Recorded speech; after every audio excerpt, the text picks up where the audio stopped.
ಕೊಪ್ಪಳದ ಗಂಗಾವತಿ ಕ್ಷೇತ್ರದ ಶಾಸಕ ಜನಾರ್ದನ್ ರೆಡ್ಡಿಗೆ ಮತ್ತೊಮ್ಮೆ ಸಿಬಿಐ ಉರುಳು ಸುತ್ತಿಕೊಂಡಿದೆ. ಗಣಿದಣಿ ಅಂತಲೇ ಕುಖ್ಯಾತಿ ಪಡೆದಿದ್ದ ಗಾಲಿ ಜನಾರ್ದನ್ ರೆಡ್ಡಿಗೆ ಈಗ ಮತ್ತೆ ಜೈಲು ಸೇರುವ ಆತಂಕ ಶುರುವಾಗಿದೆ. ಓಬಳಾಪುರಂ ಮೈನಿಂಗ್ ಕಂಪನಿಯ ಅಕ್ರಮ ಗಣಿಗಾರಿಕೆ ಪ್ರದೇಶದಲ್ಲಿ ಸಿಬಿಐ ವಿಶೇಷ ನ್ಯಾಯಾಲಯವು ಮೇ 6ರಂದು ತೀರ್ಪು ಪ್ರಕಟಿಸಿದೆ. OMCಯಿಂದ 29 ಲಕ್ಷ ಟನ್ ಅದಿರು ಲೂಟಿ, ಅಕ್ರಮ ಗಣಿಗಾರಿಕೆಯಿಂದ ಕೋಟಿ ಗಳಿಕೆ. Obulapuram mining company private limited OMC ಅಕ್ರಮ ಗಣಿಗಾರಿಕೆ ಪ್ರಕರಣದಲ್ಲಿ ಬಿಜೆಪಿಯ ನಾಯಕ ಶಾಸಕ ಜನಾರ್ದನ್ ರೆಡ್ಡಿ ಅಪರಾಧಿ ಎಂದು ಹೈದರಾಬಾದ್ನ ಸಿಬಿಐ ವಿಶೇಷ ಕೋರ್ಟ್ ತೀರ್ಪು ಕೊಟ್ಟಿದೆ. 2008ರಿಂದ 2013ರವರೆಗೂ ಜನಾರ್ದನ್ ರೆಡ್ಡಿ ನೇತೃತ್ವದ OMC ಕಂಪನಿಯು ನಡೆಸಿರುವ ಅಕ್ರಮ ಗಣಿಗಾರಿಕೆಯಲ್ಲಿ 800 ಕೋಟಿ ರೂಪಾಯಿಗೂ ಹೆಚ್ಚು ಫ್ರಾಡ್ ಆಗಿತ್ತು. ಜನಾರ್ದನ ರೆಡ್ಡಿ ವಿರುದ್ಧ ಆರೋಪಗಳು ಸಾಬೀತು ಆಗಿರೋದ್ರಿಂದ ಅವರನ್ನ ಕೋರ್ಟ್ ಅಪರಾಧಿ ಎಂದು ಘೋಷಿಸಿತ್ತು. 7 ವರ್ಷಗಳ ಕಾಲ ಶಿಕ್ಷೆಯನ್ನು ಕೂಡ ಪ್ರಕಟಿಸಿದೆ. ಆಂಧ್ರ ಪ್ರದೇಶದ ಅನಂತಪುರ ಜಿಲ್ಲೆಯ ಓಬಳಾಪುರಂನಲ್ಲಿ ನಡೆದ ಅಕ್ರಮ ಗಣಿಗಾರಿಕೆ ಕೇಸ್ ದೇಶಾದ್ಯಂತ ಸಂಚಲನ ಸೃಷ್ಟಿ ಮಾಡಿತ್ತು. ಆಂಧ್ರದಲ್ಲಿ YSR ಮತ್ತು ಕರ್ನಾಟಕದಲ್ಲಿ BS ಯಡಿಯೂರಪ್ಪ ಮುಖ್ಯಮಂತ್ರಿಯಾಗಿದ್ದಾಗ ಪ್ರಕರಣ ನಡೆದಿತ್ತು. ಬರೋಬ್ಬರಿ 13 ವರ್ಷಗಳಿಂದ ನಡೆದ ಸುದೀರ್ಘ ವಿಚಾರಣೆಯಲ್ಲಿ 3000ಕ್ಕೂ ಹೆಚ್ಚು ದಾಖಲೆಗಳನ್ನು ಪರಿಶೀಲಿಸಲಾಗಿದೆ ಹಾಗೂ 219 ಸಾಕ್ಷಿಗಳನ್ನು ವಿಚಾರಣೆ ನಡೆಸಲಾಗಿತ್ತು.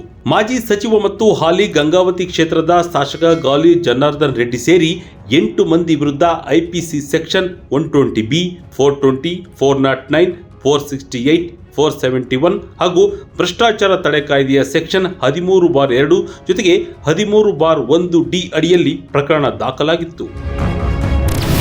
ಏನಿದು ಓಬಳಾಪುರಂ ಕೇಸ್? ಮುಂದೆ ಜನಾರ್ದನ್ ರೆಡ್ಡಿ ಗತಿ ಏನು?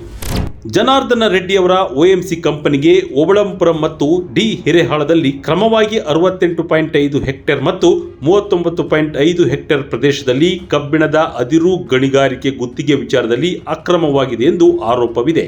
ಅಂದಿನ ಆ ವಿಭಜಿತ ಆಂಧ್ರ ಪ್ರದೇಶ ಸರ್ಕಾರ ಕಬ್ಬಿಣದ ಅದಿರು ಗಣಿಗಾರಿಕೆ ಗುತ್ತಿಗೆ ನೀಡುವ ವೇಳೆ ಇತರೆ ಎಲ್ಲಾ ಗುತ್ತಿಗೆದಾರರನ್ನ ಬಿಟ್ಟು OMC ಕಂಪನಿಗೆ ಗುತ್ತಿಗೆ ಕೊಡಿಸಿತ್ತು ಎಂಬ ಆರೋಪವೂ ಇತ್ತು.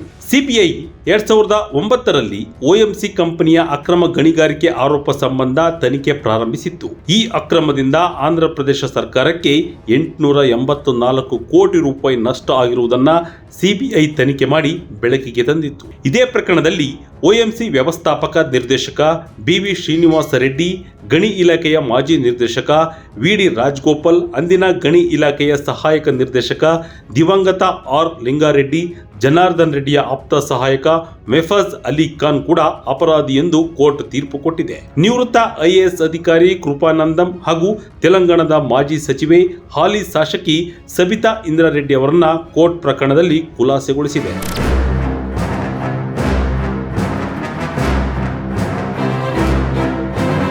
1999ರಲ್ಲಿ ರಾಜಕಾರಣ ಪ್ರವೇಶಿಸಿದ ಜನಾರ್ದನ್ ರೆಡ್ಡಿ ಬಹುಬೇಗ ರಾಜ್ಯ ರಾಜಕಾರಣದಲ್ಲಿ ಅಧಿಕಾರ ಕೇಂದ್ರ ಬಿಂದುವಾಗಿ ಬೆಳೆದರು.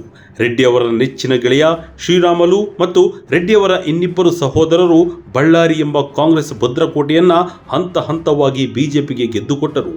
ಬಿಜೆಪಿ ರಾಜ್ಯದಲ್ಲಿ ಅಧಿಕಾರ ಹಿಡಿಯುವಲ್ಲಿಯೂ ರಾಮುಲು ಮತ್ತು ರೆಡ್ಡಿ ಸಹೋದರರ ಪಾತ್ರ ಗಣನೀಯವಾಗಿತ್ತು. 2011ರಲ್ಲಿ ಕಡೆಯ ಭಾಗದಲ್ಲಿ ಅಕ್ರಮ ಗಣಿಗಾರಿಕೆ ಕುರಿತ ಲೋಕಾಯುಕ್ತ ವರದಿಯು ರೆಡ್ಡಿ ಅವರ ಪತನಕ್ಕೆ ನಾಂದಿ ಹಾಡಿತ್ತು. ಆಂಧ್ರ ಪ್ರದೇಶದ ಮತ್ತು ಕರ್ನಾಟಕದ ಅರಣ್ಯ ಪ್ರದೇಶಗಳಲ್ಲಿ ರೆಡ್ಡಿ ಒಡೆತನದ Obulapuram mining company, associated mining ಕಂಪನಿಗಳಿಂದ ವ್ಯಾಪಕ ಅಕ್ರಮ ಗಣಿಗಾರಿಕೆ, ಬೇಲಿಕೇರಿ ಬಂದರಿಗೆ ಅಕ್ರಮ ಅದಿರಿನ ಸಾಗಣೆ ಮತ್ತು ರಫ್ತು, ಸರ್ಕಾರ ವಶಪಡಿಸಿಕೊಂಡಿದ್ದ ಕಬ್ಬಿಣದ ಅದಿರನ್ನ ಬೇಲಿಕೇರಿ ಬಂದರಿನಿಂದ ಕಳವು ಮಾಡಿದ ಆರೋಪಗಳು ಸೇರಿದಂತೆ ಜಾಮೀನು ಪಡೆಯಲು ಸಿಬಿಐ ನ್ಯಾಯಾಧೀಶರಿಗೆ ಲಂಚ ನೀಡಿಕೆ ಪ್ರಕರಣಗಳು ಜನಾರ್ದನ್ ರೆಡ್ಡಿ ವಿರುದ್ಧ ಇದ್ದವು.